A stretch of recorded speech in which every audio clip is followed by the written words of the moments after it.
We're going to turn now to a day so many people remember. April 14th, 2014, 276 female students were kidnapped by Boko Haram from a government secondary school in Chibok, Nigeria. The incident outraged so many all over the world, igniting prominent figures to demand that the girls be brought back to safety. As of today, 100 students are still missing, but survivors Joy Bashara and Lydia Pogu were among the few who were able to escape.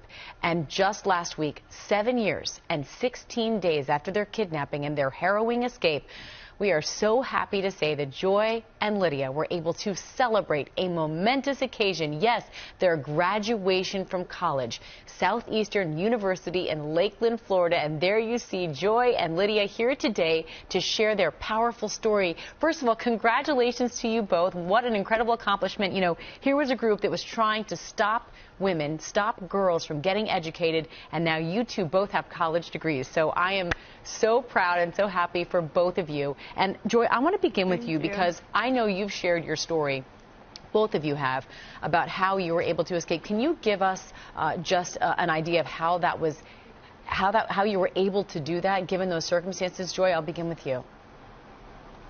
Sure.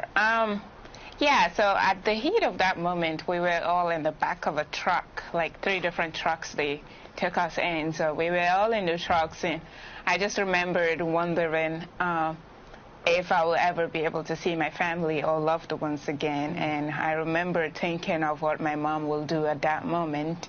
And my answer came back to be prayer. So I did pray.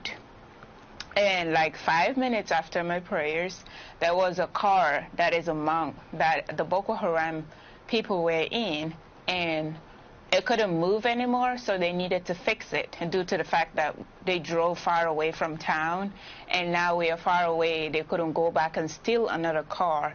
So they had to go to fix it, back to fix it and help fix it. So at the moment when they all went back to go fix it, the whole trucks was, we were surrounded at the beginning, but now we're free and there is nothing around us to see us jump out. And I was in the last truck.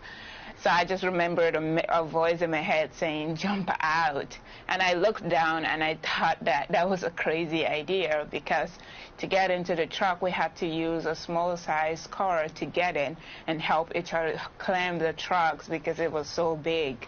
And plus the truck was speeding due to they just stole a bunch of girls. So I was like, if I try to jump out, I'm going to die.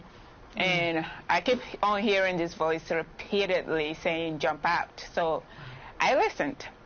But at that moment, I made up my mind that if I jump out, I'm going to die, and that I'm not going to leave because of how terrible this looks.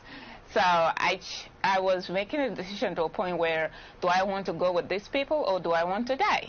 And I chose to die, actually. That's how I made the decision to jump out of that truck. And yeah, so that's how I jump out. What a decision. It was, you know, what you thought was between 2 different ways of dying, but in fact you were able to jump out and run to your freedom. Lydia, I'm curious, once you were able to get free and to run, and you were back in the arms of your parents eventually, how did you make that transition back from being in the most frightening moment of your life to trying to get back to some sort of normalcy? After I jumped out, I personally decided that I'm not going to go back to school anymore, because they advise us that wherever we go, they're going to find us. So I was under the impression that, okay, like school is no longer in my picture, because if I go to school, they're going to find me.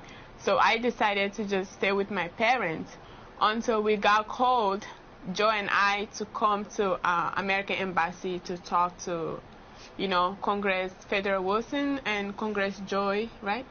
Yeah, to talk to her. That was how I was able to change my mind to come here, because they did tell us that, oh, America is a safe country. Nobody's going to come and kidnap us and all of that. That was how I was able to, you know, reconsider my decision. But on top of that, before that decision, my parents and I, actually all of the people in Chibok, will have to leave the town by 6 p.m. to go out to the bush to go sleep, because people were under the impression that the Boko Haram will come back again. So it was really hard. Even still now, the Boko Haram still attacking some villages and people sleep out, still having the fear of that. So I didn't feel safe there. Even when we went home in 2014, I didn't feel safe. So that was how. It is hard to imagine what you all have been through physically, emotionally, mentally, and then at the same time, Joy, so many highs, so many lows, but walking across that stage, what did it feel like when you received that college diploma despite all you've been through? It was awesome. I felt great. I felt great because I remember being told that I will not even be able to finish high school, that I'm very dumb and I won't be able to get there. And all those harsh words at the time tore me down and made me so discouraged. But I didn't give up. At the time, I used to go to high school classes with everyone else and also taking GED lessons on the sides and stuff like that. I never gave up or listened to the negative thoughts. And walking on that stage like on last Friday, it felt great to actually put those who told me I could never graduate back to like, wow, I thought you wouldn't make it, you know what I mean? So it was exciting to walk on that stage.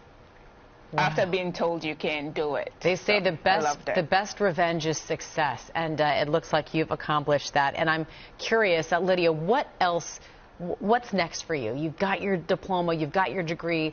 Where is your future headed? So I got my degree in legal studies, which means pre-law. So I'm trying to get my master again at SCU in human services. So thank God to SCU for, offering me the opportunity to, further my future, like my education. So I'm grateful for that. So that's what I'm doing, and then going back to law school after I'm done with my master's. Wow. I mean, it is so remarkable and incredible to see what you all have done and where you're headed next. We hope you stay in touch. But you know what? We're not the only ones who are impressed with what you two have been able to do. Our friends at Talbot's heard you were coming on the show today, and they want you both to start your future careers or even future bigger educational goals on the right foot, and they know it's important to dress to impress, so they are giving you each a $5,000 gift card to help you support on your path to success. Wait, yes, a shopping spree, ladies. Wow,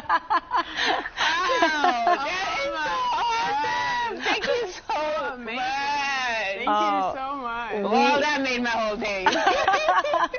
Well, you made our day, and your story, seriously, is so inspirational to anybody and to everyone out there.